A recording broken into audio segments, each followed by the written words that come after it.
मसीह के वचन में क्या लिखा है? देवाच्या वचनात काय लिहिलं आहे? तुम बड़े से लिस्ट बना के लेके आते हो, तुम्ही मोठी लिस्ट देवाकडे घेऊन येत आहे. जैसे किराने की दुकान हो, जसं किराणाचं दुकान आहे, जैसे राशन तुम मांगते हो जसे तुम्ही राशन मागत आहात खरीदने के लिए, घेण्यासाठी, वैसा तुम मेरे पास लिस्ट लेके आते हो. तसे तुम्ही माझ्याकडे ती लिस्ट घेऊन तुम येत मेरे आहे. पास ठहरते नहीं, तुम्ही माझ्याकडे थांबत नाही, मेरी बात सुनते नहीं, माझी गोष्ट ऐकत नाही, मुझे समझते नहीं, मला समजून घेत नाही. परंतु अपने मतलब की चीजें, पण तुम्ही तुमच्या मतलबाची गोष्ट, मेरे घर का झगड़ा निपटाओ, माझ्या घराचं भांडण काढून टाका, मेरे पति को शराब से छुड़ाओ, माझ्या नवऱ्याला दारू सुटावी, मेरे परिवार को दुष्ट आत्मा से छुड़ाओ, माझ्या परिवाराला दुष्ट शक्तीतून सोडावे, मेरे घर की गरीबी दूर करो, माझ्या घरातली परिस्थिती बदलावे, मुझे नौकरी दो, मला नोकरी पाहिजे, मुझे चांगली बायको पाहिजे, मला चांगली बायको पाहिजे, मुझे अच्छा नवरा पाहिजे. मला चांगला पती पाहिजे.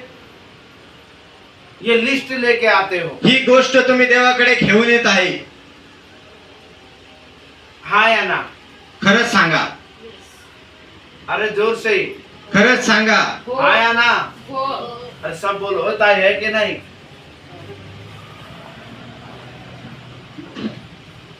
सब अच्छा चाहिए मुझे, सगळं मला चांगलं पाहिजे, देव नहीं पाहिजे मला, देव मला नाही पाहिजे, मुझे परमेश्वर नहीं चाहिए. मला येशू नाही पाहिजे. आज की कलीसिया की ये हालत है. आजची मंडळीची ही गोष्ट आहे. संसार की सारी चीज चाहिए कलीसिया में. संसाराची सगळी गोष्ट पाहिजे त्या मंडळीला. विश्वासियों के जीवन में सब कुछ चाहिए. जे विश्वास ठेवते त्यांच्या जीवनामध्ये सगळं काही पाहिजे. संसार के आशीष, संसार की बरकत, संसार की चीजों से भरना चाहते हैं, संसाराचा आशीर्वाद, संसाराची बरकत सगळं पाहिजे. लेकिन मुझे परमेश्वर नहीं चाहिए. मला देव नाही पाहिजे, परमेश्वर की आशीष चाहिए, देवाचा आशीर्वाद पाहिजे, लेकिन मुझे परमेश्वर नहीं चाहिए. पण मला देव नाही लागत. इस्राएलियों ने भी यही किया था. इस्रायलच्या लोकांना पण हेच केलं होतं. परमेश्वर ने मिस्र से इस्राएलियों को निकाल के लाया. परमेश्वरानं मिस्रातून इस्रायलच्या लोकांना काढून आणलं. उन्होंने उनको उद्धार करता तो माना, त्याने त्याचा तारणारा तर मानलं, लेकिन प्रभुता करने वाला नहीं माना. पण त्याला ओळखलं नाही. प्रभुता करने वाला उसके अधीन रहना नहीं चाहता. त्याला त्याच्या जवळ राहायची गोष्ट त्याने शिकले नाही.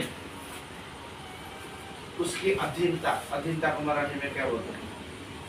अधीनता में रहना नहीं चाहा. देवाला भिवून वागले नाही. वो परमेश्वर को उद्धारकर्ता के रूप में ग्रहण किया. उन्होंने परमेश्वर को उद्धारकर्ता के रूप में ग्रहण किया. माझा तारण करने वाला देव आहे, हा माझा तारणारा देव आहे. स्वीकारले, त्याने त्यांचा स्वीकार केला. परंतु पण मेरे ऊपर माझ्यावर पूरी रीति से कब्जा कर, पूर्ण रीतीने माझ्यावर तू ताबा कर. तावा देना नहीं चाहा. म्हणजे पूर्णपणे ताबा दिला नाही. देवाला हालेलुया. हालेलुया. ऐसे ही आज के लोग हैं. आज असेच लोक आहेत. बपतिस्मा प्रभु के दास के पास गया तो मुझे बपतिस्मा लेना है. देवाच्या दासाकडे गेले तर ते म्हणते मला बाप्तिस्मा घ्यायचा आहे.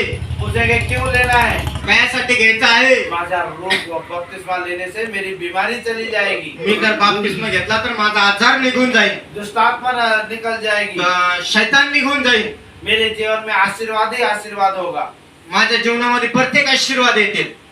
इस विचार से आज लोग बपतिस्मा ले रहे हैं. आज हे विचार करून ते लोक बाप्तिस्मा घेत आहेत. अपना मन का परिवर्तन नहीं, आपल्या जीवाचं परिवर्तन नाही, अपने हृदय का परिवर्तन नहीं, आपल्या जीवाचं परिवर्तन नाही, अपने जीवन में परमेश्वर को ग्रहण करने का मन नहीं, आपल्या जीवनामध्ये परमेश्वराला घेण्याचं मन नाहीये. बस मुझे अनुग्रह और चंगाई और छुटकारा चाहिए. मला आशीर्वाद आणि आशीर्वादच पाहिजे.